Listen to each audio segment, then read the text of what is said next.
72 বছর পর বিরল যোগ শ্রাবণ মাসে মহাযোগে বাড়তি পাওনা মিলবে শিব ভক্তদের। কিভাবে পালন করবেন এবারে শ্রাবণ সোমবার, কোন কোন নিয়ম মানলে মিলবে বিশেষ যোগের ফল, দেরি না করে জেনে নিন। চলছে আষাঢ় মাস, আর এরপরে হাজির হবে বাঙালির ক্যালেন্ডারের অন্যতম এক গুরুত্বপূর্ণ মাস শ্রাবণ মাস। এই মাসটি মহাদেবের নামে উৎসর্গ করেন শিব ভক্তরা। ক্যালেন্ডার অনুযায়ী এই বছর শ্রাবণ মাস আগামী 22শে জুলাই থেকে শুরু হতে চলেছে।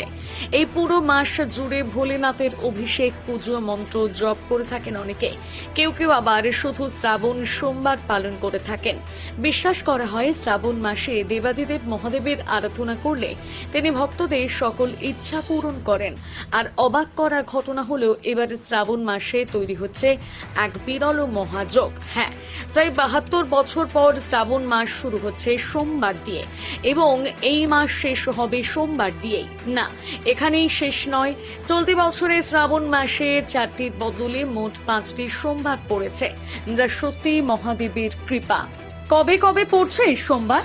প্রথম সোমবার পালিত হবে আগামী 22শে জুলাই, দ্বিতীয় সোমবার পড়েছে আগামী 29শে জুলাই, তৃতীয় সোমবার পালিত হবে আগামী 5ই অগস্ট, চতুর্থ সোমবারটি রয়েছে